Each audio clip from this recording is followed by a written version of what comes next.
Every night I do a fire check, and now and then we've had a couple trash can fires. What happens is a short in the box. It'll burn them up. An old torch, when it's old, the valves will leak.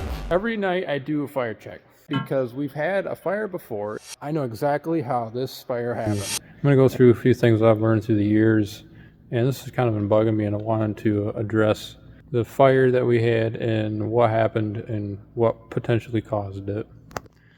First thing I'm going to go through is the torch setup, and this is one of the biggest fears and problems that you tend to have operating a torch. So let me show you. The torch, it's shut off. An old torch, when it's old, the valves will leak, and what happens when the valves leak is you'll have a little something right here at the end, and it's a wick. That's what I call a wick. And until you snuff out that flame with a little oxygen, you never know if there's a flame inside here. Just a small, tiny something is all it takes. And so when you have your torch put away, you'll set it down, something like that. And my tip's not away from my cord. And so, take your torch, throw it way out here like this, so it's away from stuff. Secondly, and the reason why that is you could have your torch off, and guess what? There's tons of pressure in this hose still. Until you relieve the pressure on that hose, you still can have a wick on the end of your torch. So, every night, shut off your bottles, your oxygen, and your acetylene. Take your valves and open them up if you need to. Or, like I said, snuff it out. You know it's off, and you know there's no flame on the end of it. Take it, throw it out here, away from your line. Guarantee you that could have been a risk of the reason why we had our fire. Somebody took the torch, they sat down there, they weren't really thinking. They had the torch right close to this line, and it burned a hole in it, and all it takes is for the acetylene to be on and the line to combust, and you're going to get all stuff. And that there would easily chase the fire across the room and cause anything combustible, oil slick. Like in our case, we had cans of brake clean and cardboard boxes. That's all flammable. The next thing is about, I was like working way late one night on a concrete crusher, and we were doing all the buildup on the slop mechanism. So what was going on is I'm smelling something. I smell it, and I'm smelling it. It's been maybe a half hour, and I can't figure out where is that smell coming from. So what was going on was, it was a cord. The cords get old after a while. This is a big gauge cord, and that's all I would ever use in a shop anyway. Nice big gauge cords. It's sitting on the wall, plugged in, and it had one of these boxes, these square boxes, just like this. And what happens is when you're grinding and these boxes are sitting on the ground, it chucks the boxes full of the grindings and dust particles. It'll cause a short in the box. It'll burn them up typically. Now, what happened in this case is, instead of setting off the breaker on the wall, the cord was just combusting there, and it was hot and smoking, and it literally burnt all that coating off. I go over there, and the thing is draped over top of our brake clean drums and oil.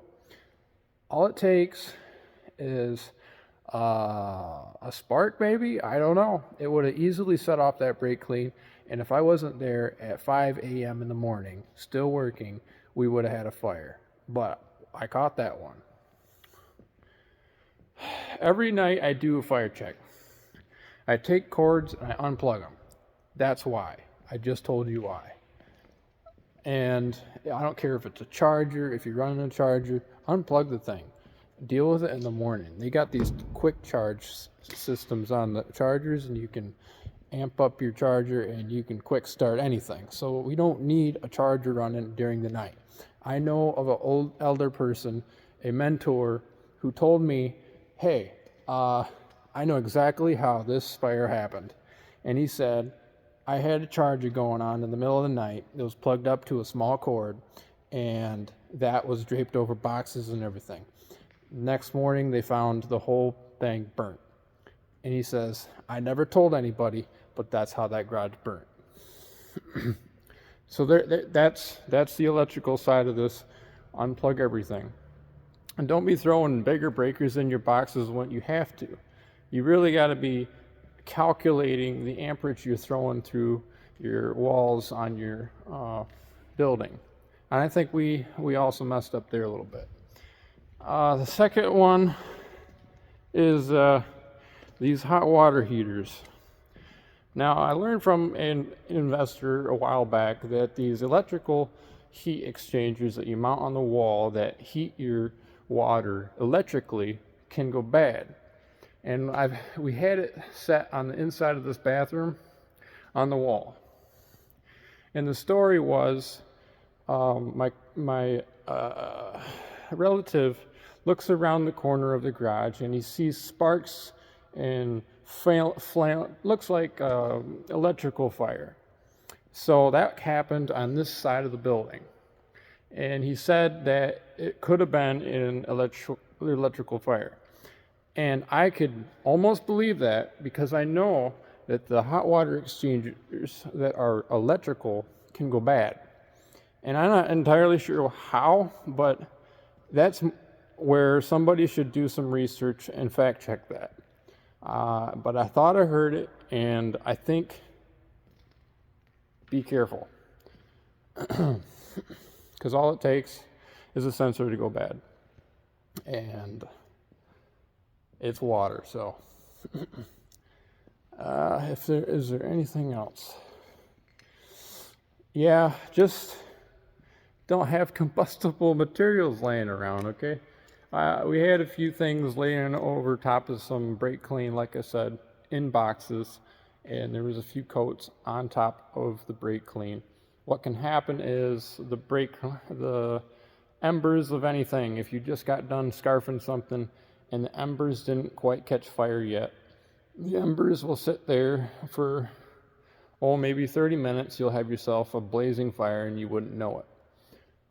So I'm going to take the time to not throw combustible materials just anywhere.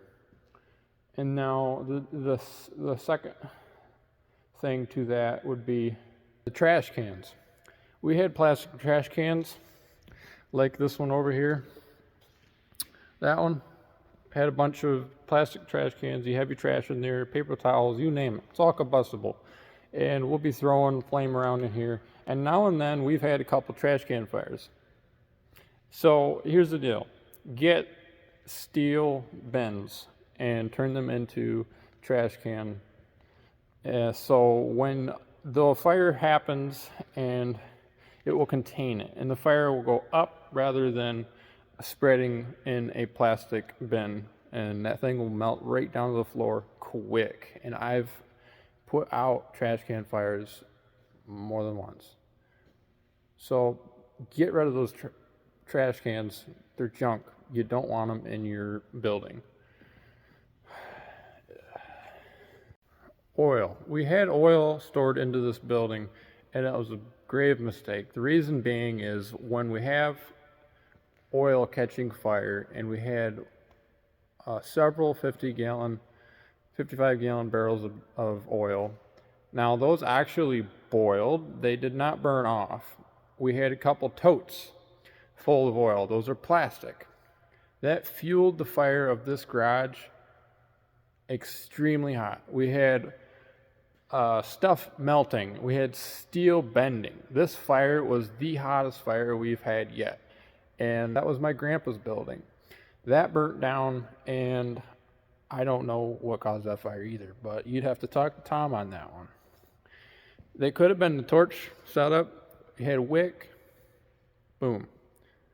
That's all it took. So don't store oil in your building unless it's in steel.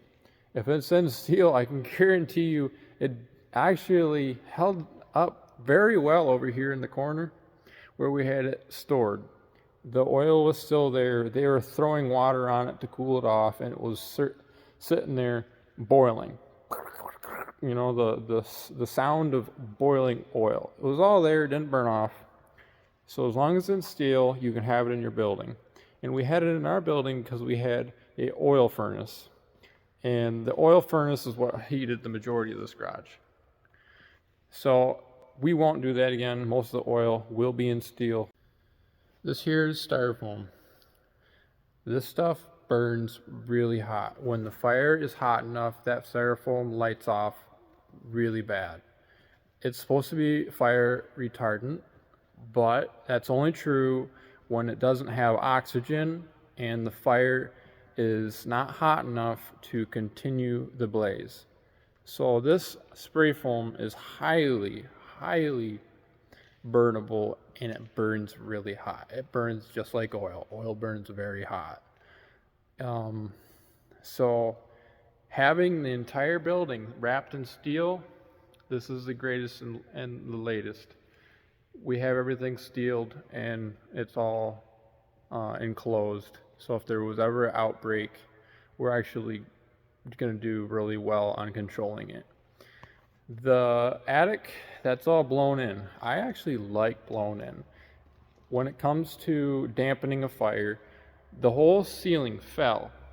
The blown in on top of that ceiling in this roof fell on the fire, and at that point the fire was a total loss, but it damped that fire off immediately, and it actually covered some of the tools, a few items, just a few things that were actually saved because the tool was on the floor where most of the heat can't get to. Heat rises. So we got lucky. The blown in insulation that's in these attics adds great fire retardant. I would recommend it. Other than just using your brain and not being careless, we've thought about the fire incident a whole lot to the point where it's exhausting. And I think we're already doing very well, and I think we actually won't have a fire again. But we're not going to bet on it, and we're going to always be checking and doing fire checks.